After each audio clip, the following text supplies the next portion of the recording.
우리에게는 이 가족이 굉장히 중요합니다.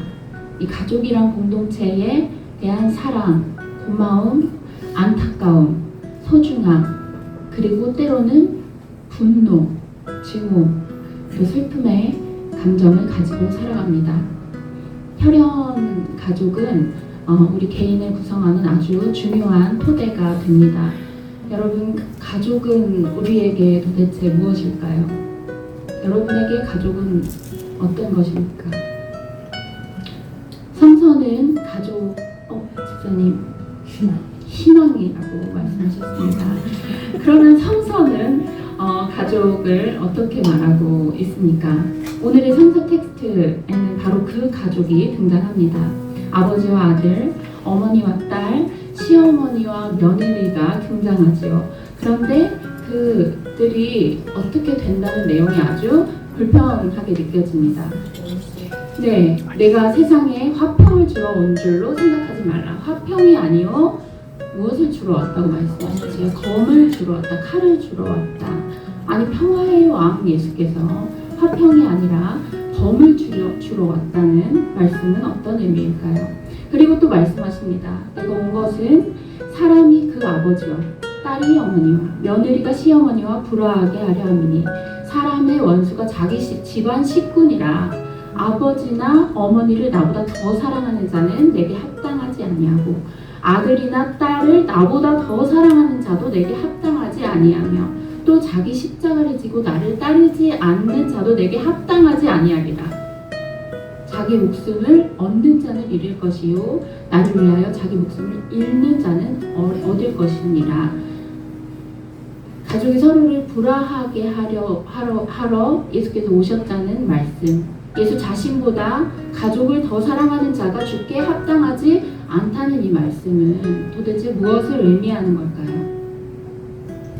마태복음 10장 34절부터 39절은 흔히 제자도의 급진성을 나타내는 본문으로 읽혀왔습니다. 예수를 따르기 위해서는 가족도 버릴 수 있어야 한다는 식으로 이해되곤 했습니다. 너가 사랑하는 그 모든 것을 버리고, 그것 중에는 가족이 들어가는 거죠. 다 버리고 나를 따르라. 그 부름을 따라서 어떤 이들은 선교를 가고요, 어떤 이들은 목사가 되고, 어떤 이들은 어떤 이단들은 또 이 구절을 아주 교묘하게 이용해서 다 버리고 모든 것을 들고 교주에게 바치게 하지요. 가족 관계에 따라서 이 일은 누군가에게는 도피가 되기도 하고 또 누군가에게는 아주 고통스러운 결정이 됩니다. 그러나 본문을 당시 역사적 맥락과 마태 공동체의 상황 속에서 읽어보면 예수께서 말씀하시는 것이 단순한 가족을 포기하라라는 의미가 아니라는 사실을 알 수 있습니다. 마태복음 10장 34절부터 39절에서 예수께서 언급한 이 검, 칼은 마태복음에서 가장 해석하기 어려운 본문 가운데 하나라고 알려져 있습니다. 이 단락에서 이 검이 어떤 의미로 사용됐는지에 대한 여러 유명한 저명한 학자들의 연구가 이제 다양하게 진행되고 있습니다. 이 학자들의 연구를 종합해 보면 첫 번째, 이 검은 정치적인 혁명, 이 폭력을 함께 하는 함의한 은유로 보는 견해가 하나 있습니다. 정치적인 어떤 예수께서 이 땅을 뒤집으려는 어떤 시도. 둘째는 종말적 출애굽, 그러니까 사탄을 물리칠 의로운 도구로서의 검을 의미한다고 설명하는 학자들이 있습니다.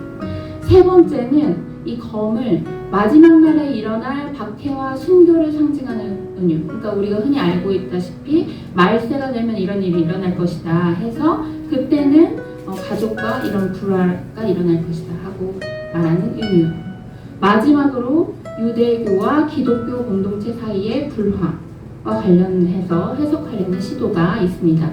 저는 이 마지막 견해를 통해서 이 본문을 살펴보고자 합니다. 먼저 예수께서 말씀하시는 이 검을 원어로 살펴보면 폭력의 무기가 아닙니다. 네, 보시면 마태복음 10장 34절의 검은 헬라어 마카이라인데 원래는 이 마카이라는 아주 짧은 칼을 의미합니다. 사람을 해치는 어떤 도구가 될 수 없는 것이죠. 그리고 이 말씀에 평행 본문이 있습니다. 이 본문은 누가복음 12장 51절의 말씀인데요. 여기서는 이 같은 내용이 분열이라는 단어로 설명이 됩니다. 이 디아메리스모스라는 말이 분열이라는 뜻을 가지고 있습니다. 즉 예수께서 가져오시는 이 검은 사람을 해치는 무기가 아니라 어떤 관계를 가르고 분리시키는 상징이라고 볼 수 있습니다. 이 상징은 34절뿐만이 아니라 오늘 말씀의 35절에서 내가 불화하게 하려고 왔다. 이 불화하다에 쓰인 헬라어가 디카사이라고 합니다. 이 동사는 단순히 다투게 한다는 의미보다는 나누다, 분리하다, 갈라놓다라는 의미를 가집니다. 그래서 앞서 말씀드린 검의 의미와 동일한 의미를 이 동사가 가진다고 할 수 있는 것이지요. 그래서 결정적으로 이 말씀이 나누다, 분리하다, 갈라놓다라는 어떤 의미를 해치는 것보다는 이러한 의미를 가진다고 볼 수 있겠습니다. 그렇다면 예수께서는 어떤 관계를 가르고 분리시킨다는 말씀이실까요? 맞습니다. 이 검이 향하는 대상은 매우 의외입니다. 예수의 검이 향하는 곳은 살펴봤다시피 가족입니다. 이 본문에서 예수께서 가르치는 것은 먼 곳에 정치적 적대로의 검이 아니라 가장 가까운 관계인 가족인 것이지요. 마태는 여기서 구약의 미가서 7장 6절을 인용합니다.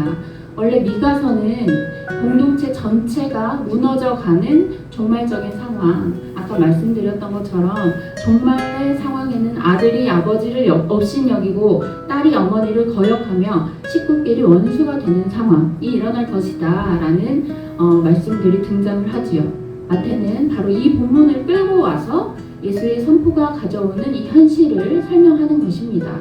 많은 학자들이 여기서 예수가 갈등 자체를 목적한 것이 아니라 하나님 나라의 선포가 가져오는 결과를 설명하고 있다고 봅니다. 그래서 조금 어려운 표현인 것 같습니다. 그러니까 성경에는 이런 말씀들이 많이 적혀 있습니다. 왜냐하면 이게 유대적 사고에서 결과를 설명하는 것 같지만 사실은 목적을 설명하는 것 같지만 사실은 결과를 표현하는 것이 많다는 어떤 서술의 형태에 있어서 그렇다는 말씀입니다. 예를 들어서 너희는 많은 열매를 맺어야 내 제자가 되리라 하는 말씀이 있습니다. 이 말씀은 사실은 많은 열매를 맺어야지 내 제자가 된다는 말씀이 아니라 내 제자가 되면 많은 열매를 맺을 것이다 라는 목적과 결과가 이렇게 약간 뒤바뀐 형태의 서술을 많이 한다는 것입니다. 오늘 말씀도 그렇게 읽을 수 있다는 점입니다. 이 점은 당시 유대 사회의 상황을 생각하면 아주 분명해집니다.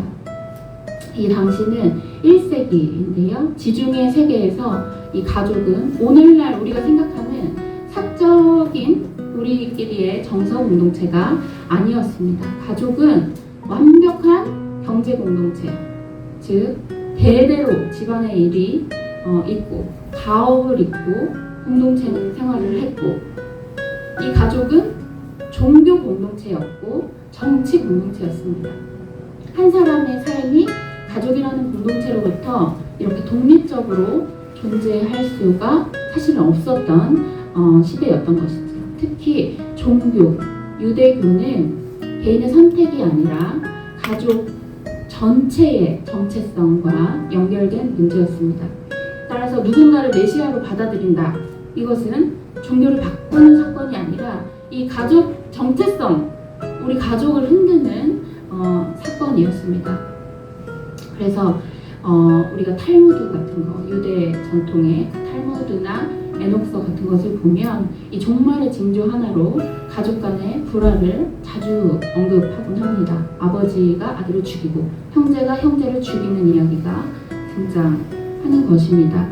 가족 내부의 다툼이 단순한 윤리적인 타락이 아니라 기존의 질서, 가족이 가지고 있던 질서를 무너뜨리고 새로운 어떤 것을 맞이하는 징표로 이룰 수 있는 것입니다. 실제로 마태가 만든 공동체는 이러한 갈등을 경험하고 있었습니다. 마태 공동체는 형성기 유대교와 갈등 관계에 있었습니다. 이 유대교에서 가장 높은 사람이 누굴까요? 이 공동체 안에서, 유대 공동체 안에서 제사장 말고 바리새인들을 보통 뭐라고? 랍비입니다. 랍비, 네. 마태 공동체는 이 랍비 중심의 위계 질서를 거부하면서 서로를 그냥 형제라고 불렀습니다. 무엇보다 예수는 두세 사람이 모인 곳에 내가 있다. 이것은 하나님께서 하셨던, 구약의 하나님이 하셨던 말씀이시죠. 그 말씀을 인용해서 자신을 하나님의 현현으로 드러냈고, 마태 공동체는 예수께서 하나님의 현현이라는 사실을 믿었습니다. 그들은 성전에서 제사를 하지 않고도 예수 안에서 죄사함이 이루어진다고 믿었습니다. 이러한 신앙은 유대교 입장에서는 공동체 질서에 대한 거대한 위협으로 받아들여졌습니다. 이 같은 신앙의 갈등은 단순한 교리 논쟁에 머물지 않고 실제 가족 안에서 경험되었습니다. 엄마랑 딸이 싸우는 것이죠. 아들과 아버지가, 며느리와 어머니가 매일 유대교와 그리스도교로 나뉘어서 다투게 되는 현실적인 상황이었습니다. 그러나 이 지점에서 중요한 질문이 생깁니다. 그렇다면 예수께서는 이 가족을, 그렇게 공고한 가족을 부정하는 것일까요? 싸울 바에는, 우리가 지금까지 전통적으로 이해한 것처럼 이 싸울 바에는 다 버리고 내게로 와라 라는 말씀이실까요?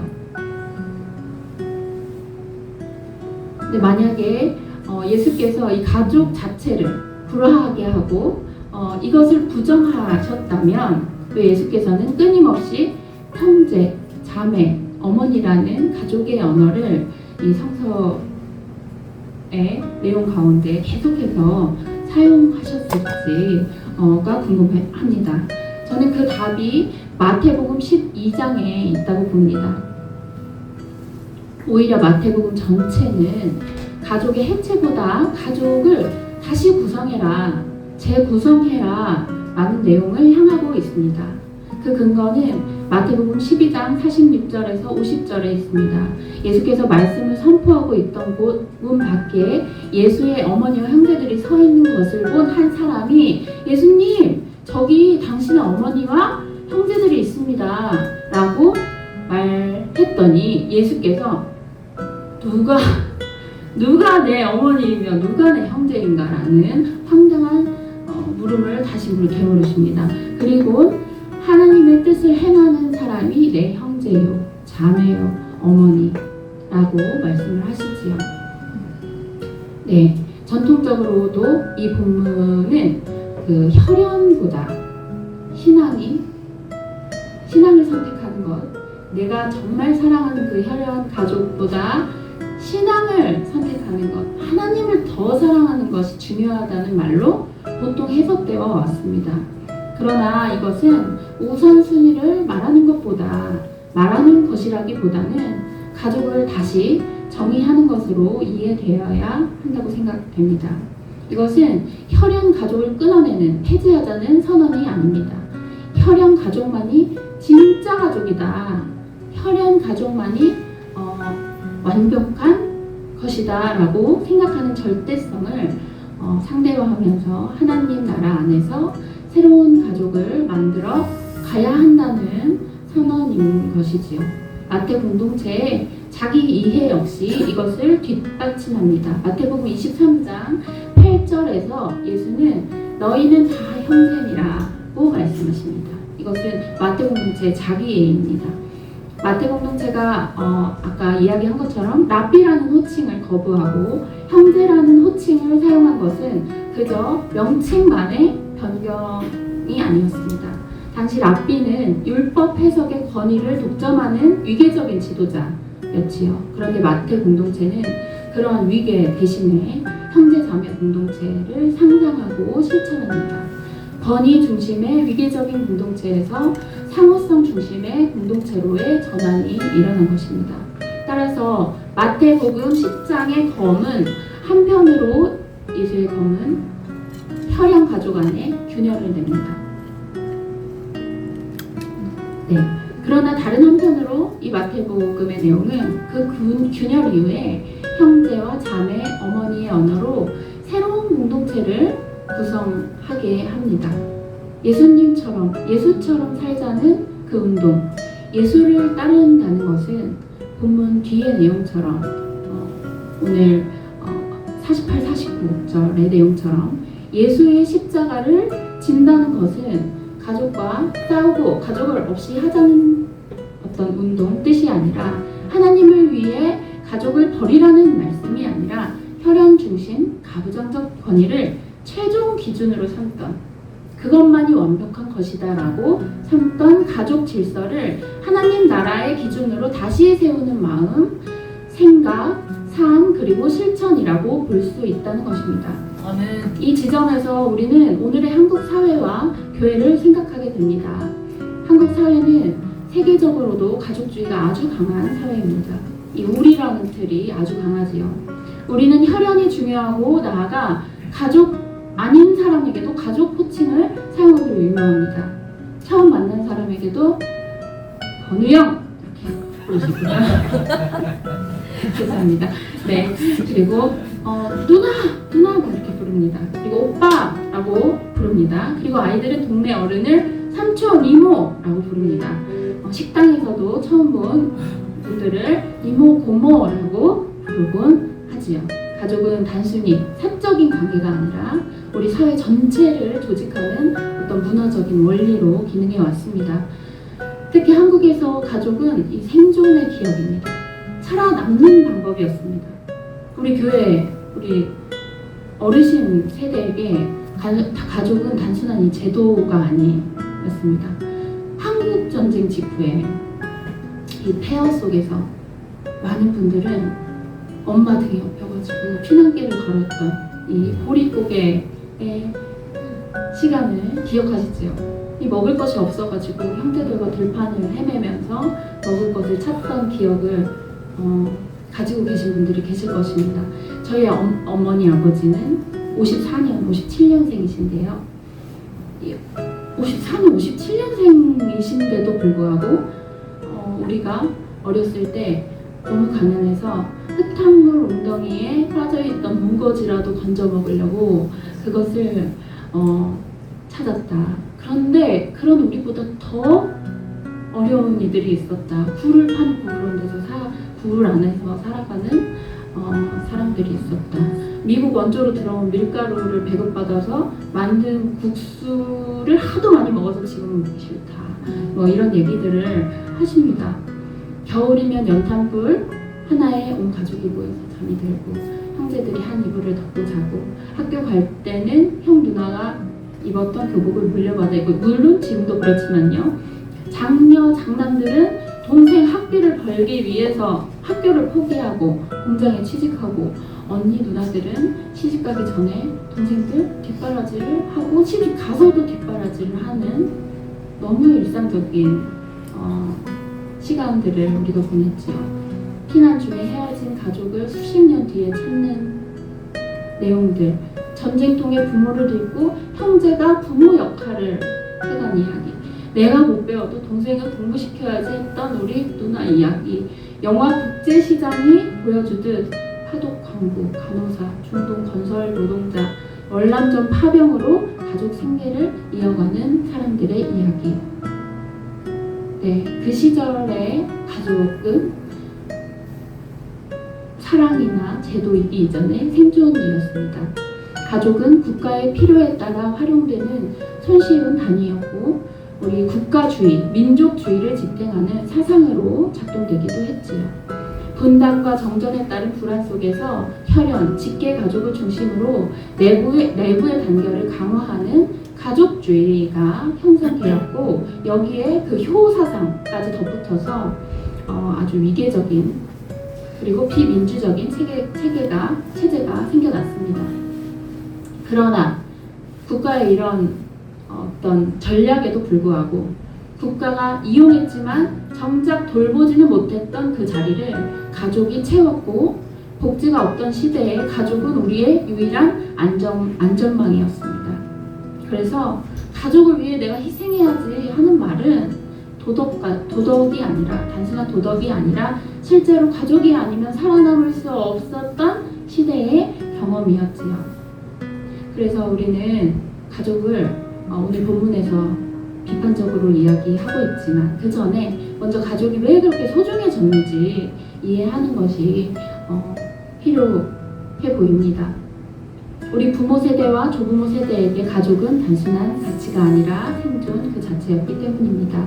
예수께서도 오늘 말씀을 통해 가족의 소중함을 부정하시는 것이 아니라 가족을 절대적인 가치로 만들었던 이 질서에 대해서 다시 묻고 계신 것입니다. 그런데 이러한 가족주의는 한국 개신교 안에도 아주 강하게 나타납니다. 한국 교회는 오랫동안 건강한 기독교 가정, 믿음의 아버지, 현숙한 어머니, 효도하는 자녀를 이상으로 제시해 왔습니다. 하나님 아버지라는 언어는 본래 성서의 은유로 사용된 그 가운데 하나였지만 점차 이 가부장적인 가족 질서를 정당화하는 언어로 사용되기도 했습니다. 하나님 아버지를 우리가 따라야 하기 때문에 우리 집의 아버지를 중심으로 세워가야 한다는 그런 생각들이죠. 교회가 이런 아버지와 아들 중심, 부모 중심의 가부장적 가족주의를 옹호하면서 효와 부모 공경, 전통적 성역할을 신앙의 핵심처럼 가르쳐 왔습니다. 부모에 대한 순종을 하나님에 대한 순종과 연결시키면서 가족의 질서를 신성화해 온 것이지요. 신앙의 몇 대손 가족, 모두 신앙생활을 하는 이 우리 집, 온 가족이 교회에서 봉사하는 집에 대한 한국 교회의 어떤 상상된 축복이 있지 않습니까? 이런 가족은 축복을 받고 있으며 축복을 받을 것이라는 그런 상상, 온 가족 예배, 온 가족 찬양 대회, 아버지 학교, 마더 와이즈, 그런 것들이 우리 교회에는 없는 것 같지만 한국 교회에서 빠지지 않는 예배와 프로그램입니다. 물론 부모 공경, 현숙한 부모 자체가 문제라는 뜻이 아닙니다.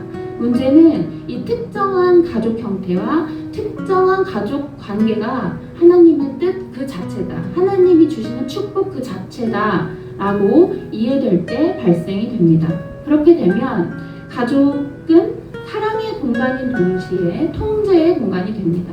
부모니까 그래서 참아야 해, 너희가 자녀니까 이해하고 참아야 해, 엄마니까 희생해야 해, 가족이니까 우리가 그래도 덮어줘야 돼 라는 말들은 때로 상처와 침묵을 강요하는 언어가 되기도 합니다.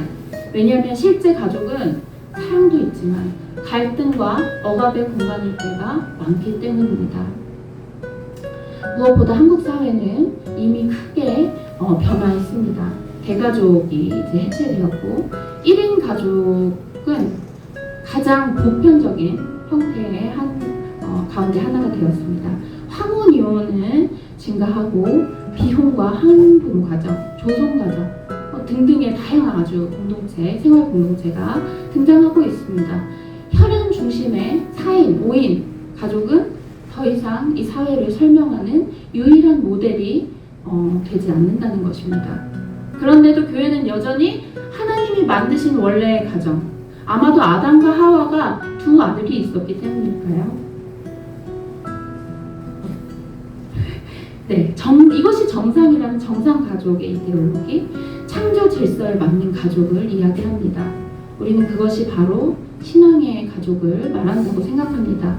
그러나 그 우리 신앙의 가족, 그 우리 안에 누가 포함되고 누가 배제되는지, 누가 제외되는지 물어야 합니다. 우리는 믿음의 가정을 말하지만 그렇다면 비혼인 사람은 교회 어디에 있을 수 있겠습니까? 아이가 없는 부부는 어디에 있을 수 있겠습니까? 한부모 가정은 가족에게 상처받아서 혼자 살아가는 가족은 교회 어디에 위치할 수 있겠습니까? 이주민, 장애인, 퀴어, 사회적 약자들은 우리 공동체 안에서 정말 형제와 자매로 받아들여지고 있습니까? 예수의 검은 이 가족을 가르는 검이 아니라 우리가 당연히 그런 거지 하고 당연하게 여겨왔던 우리라는 경계를 가르는 검인지도 모릅니다. 몇 주 전에 한국사회와 교회의 인종화라는 세미나에서 한 여성 신학자가 한국사회가 스스로를 희생자로 기억해왔다는 지적이 인상적이었습니다. 그러니까 일제통치, 분단 등의 역사적 사건들을 통해서 우리나라 사회 자체가 이 피해자로서의 어떤 정체성, 피해자 담론, 희생자 담론이 아주 만연한 것이죠. 이 엄연한 사실을 부인할 수 없지만 그것만을 기억하게 될 때 우리는 우리들 안에 차별을 보지 못하게 된다고 그 신학자는 말합니다. 우리는 당한 사람들이라는 기억은 때로 우리가 무언가 도덕적으로 우월하다라는 우월감을 만들 수 있지만 그 기억이 다른 약자들을 향한 차별을 가릴 때 그 피해의 기억은 배제할 수 있는 알리바이로 작동하는 것이죠. 우리 교회 역시 비슷한 질문 앞에 서 있습니다. 교회가 가족, 정상가족, 우리를 계속 강조할수록 오히려 교회가 상상하는 그 가족 바깥에 있는 사람들은 더욱더 외로워지는 역설, 이 안에는 누구도 들어오지 못하는 그 역설이 발생하는 것입니다. 바로 이 지점에서 마태복음 10장 오늘 말씀의 검은 새로운 의미를 갖습니다. 예수께서는 혈연 가족을 해체하려고 오신 것이 아닙니다. 계속 반복하죠. 그러나 가족을 절대화하려고, 가족이 가장 중요하다고 말씀하려 오신 것이 아니라는 말씀입니다. 예수께서 분리하시려는 것은 혈연 그 자체가 아니라 혈연을 중심으로 형성된 권력과 충성의 질서입니다. 그래서 마태 공동체는 랍비와 제자의 위계 대신에 서로를 형제라고 불렀고, 예수는 누가 내 어머니며 형제인가? 라는 질문을 통해서 혈연을 넘어서는 새로운 공동체와 관계를 형성했습니다. 예수가 만드신 공동체는 계보보다 연대를 중요하게 여기고, 혈연보다 정의를 중요하게 여기고, 가부장적 권위보다 서로를 돌보는 것을 중요하게 여기는 공동체였다는 말입니다. 그렇다면 오늘 우리에게 남는 질문은 이것입니다. 교회는 과연 무엇을 지키고 있습니까? 우리는 가족이라는 제도를 지키기 위해 존재하는 공동체입니까? 아니면 가족이 없거나 가족에게 상처받았거나 가족 바깥으로, 정상가족 바깥으로 밀려난 사람들에게도 가족이 되어주는 공동체입니까? 우리가 지키고 만들어가는 것은 하나님 나라가 아니라 어떤 것을 절대적인 것으로 만드는 질서는 아닐까 생각해 봅니다.